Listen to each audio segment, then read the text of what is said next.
नमस्कार शेतकरी मित्रांनो, स्वागत आहे पुन्हा एकदा एका नवीन व्हिडिओमध्ये व नवीन अपडेटमध्ये. मित्रांनो, खरीप हंगामापासून आपल्याला पीक विमा हा वेगळ्या प्रकारचा पीक विमा असू शकतो. मित्रांनो, आजपर्यंत आपण जो पीक विमा भरत गेलो, खरीप असो रब्बी असो, तो पीक विमा आपण क्लेम करणार. क्लेम केल्यानंतर सर्व्हे होणार. सर्व्हे झाल्यानंतर आपल्याला अग्रिम असो अथवा नुकसानीची जी रक्कम आहे विमा कंपनीकडून आजपर्यंत मिळत गेली. मित्रांनो, याच्यामध्ये आता खूप मोठे बदल होत आहेत, कारण कृषी विभागानं विमा कंपनीशी करार रद्द करून टाकलेला आहे. याच्यावरून हे कळतं की आता हे करार रद्द झाले म्हणजे अगोदरचे सर्व नियम बदलणार आहेत. कारण आता या 24च्या ह्याच्यामध्ये काही नियम होते की स्टिगरचे नियम लावले. काही जिल्ह्यामध्ये 4 स्टिगर्स लावले, काही जिल्ह्यामध्ये 2 स्टिगर्स लावले, काही जिल्ह्यामध्ये 1 स्टिगर्स लावला. या स्टिगर्सप्रमाणे पैसे देत देत आजपर्यंत गेले. आतापर्यंत एक 50% लोकांचे शेतकऱ्यांचे पैसे पोचलेत शेतकरी मित्रांनो. अजून हे 50% शेतकऱ्यांचे पैसे यायचे आहेत. याला कारण फक्त स्टिगर्स आहेत. कारण वेगवेगळ्या स्टिगर्सचे वेगवेगळे पैसे ते टाकत आहेत. त्याप्रमाणे मित्रांनो, आता स्टिगर्स हे 2024च्या विम्यासाठी झाले, परंतु आता 2025चा विमा हा वेगळ्या प्रकारचाच पीक विमा असू शकतो. कारण महिना 2 महिने राहिले तर आता खरीप हंगाम सुरू होऊ शकतो आणि त्याच्या अगोदरच खरीप हंगाम सुरू व्हायच्या अगोदरच कृषी विभागाने विमा कंपनीशी करार आता रद्द केला आहे. याचा अर्थ त्यांनी नवीन नियमाने नवीन योजनेत पीक विमा योजनेत मोठे बदल करण्याचे संकेत आहेत. याच्यामध्ये सर्वात मोठा बदल होणार आहे तो म्हणजे ₹1 पीक विमा हा बंद होणार आहे. त्यामुळे आजपर्यंत जे पीक विमा भरायला आपल्याला पैसे लागत नव्हते, ते पैसे एखाद्या वेळेस लागू शकतात. कारण आता तो पीक विमा कशा प्रकारचा असेल, त्या पद्धतीच्या अजून राज्य शासनाने जरी घोषणा जरी नाही केली असली, तर त्यामध्ये त्यांनी ₹1 पीक विमा ही योजना बंद करणार आहे तेवढं फायनल आहे. त्यामुळं काही का होईना रक्कम शेतकऱ्याला भरायला ते लावतील. कारण त्यांना आता सध्या आर्थिक शिस्त लावायची आहे. त्यामुळं आता ते शिस्त लावण्यासाठी शेतकऱ्याकडून काही का होईना रक्कम ते घेतीलच. मी तर म्हणतो माझ्या परीनं तुम्ही शेतकऱ्याकडून जरूर पैसे घ्या, परंतु त्या पद्धतीने विमा द्या. कारण नवीन योजनेमध्ये तुम्ही निर्णय जरी घेत असला, शेतकऱ्याकडून काय घ्यायचे ते पैसे घ्या तुम्ही विमा योजनेचे.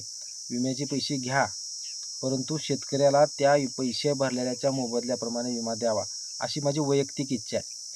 आता ते काय करतील, जो निर्णय शासन घेईल त्यांच्या मर्जी आहे, परंतु शेतकऱ्याकडून काही का होईना रक्कम घेतली जाऊ शकते आणि ₹1 पीक विमा हा बंद होऊ शकतो. आणि दुसरी गोष्ट म्हणजे आजपर्यंत आपण काय केलं, 1 वेळेस, 2 वेळेस, 3 वेळेस क्लेम करत गेलो आणि त्या पद्धतीचे पैसे आपल्याला आजपर्यंत मिळत गेले. परंतु आता ह्याच्यामध्ये मोठा बदल होणार आहे मित्रांनो.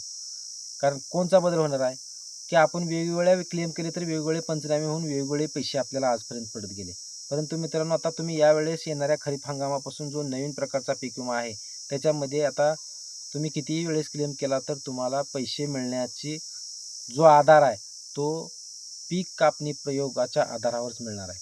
पीक कापणी प्रयोग म्हणजे शेवटी जो अ, तलाठ्यामार्फत व विमा प्रतिनिधीमार्फत जो पीक कापणी प्रयोग केला जातो, त्याच्यामध्ये पिकात नुकसान किती टक्के आहे, याप्रमाणे त्या नुकसानीची टक्केवारी ते विमा कंपनीला व कृषी विभागाला कळविणार आणि त्या पद्धतीने आपल्याला पीक विमा मिळणार.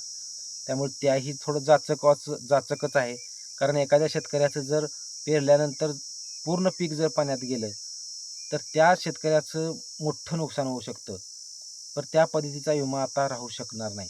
कारण शेवटी पीक कापणी झाल्यानंतर जो आणेवारी येते, आणेवारी आणि पीक कापणी प्रयोगात शेतकऱ्याच्या उत्पन्नात आलेली घट, या घटीच्या आधारावरच आपल्याला येणारा पीक विमा मिळू शकतो. ह्या गोष्टी येणाऱ्या खरीप हंगामात 2025च्या मी बोलतोय. त्यामुळं येणारा हा पीक विमा हा मोठ्या वेगळ्या प्रकारचा असेल. विमा भरायला आपल्याला पैसे लागू शकतात आणि पीक कापणी प्रयोगाच्या आधारावरच आपल्याला विम्याची रक्कम मिळणार आहे. त्यामुळे तुम्ही किती जरी क्लेम तर करावंच लागेल. क्लेम करावंच लागेल, ई-पीक पाहणी करावीच लागेल. हे नियम बंधनकारक राहतील. हे ते नियम बाजूला काढणार नाहीत. एवढं फिक्स आहे. त्यामुळे पीक कापणी प्रयोगाच्या आधारावर तुम्हाला रक्कम मिळेल. इतकीच अपडेट द्यायची होती. ₹1 पीक विमा योजना बंद होऊ शकते आणि पीक कापणी प्रयोगाच्या आधारावरच तुम्हाला पीक विम्याची रक्कम मिळू शकते. पीक कापणी प्रयोगाचा जो अहवाल आहे, तो तलाठ्यामार्फत, विमा कंपनीच्या प्रतिनिधीमार्फत अहवाल ते कृषी विभागाला देतील आणि विमा कंपनीला देतील. त्याप्रमाणे ते नुकसानीची टक्केवारी ठरवतील आणि त्या पद्धतीनेच आपल्याला पीक विमा भविष्यात घ्यावा लागेल. धन्यवाद मित्रांनो. अशाच नवीन नवीन पीक कर्ज असो, पीक विमा असो, अनुदान असो, शेतकरी कर्जमाफीच्या बातम्या असो, या सर्व माहिती आपल्या चॅनलवर मिळत जातील. आपल्या चॅनलला लाईक करा, सबस्क्राईब करा व सपोर्ट करा.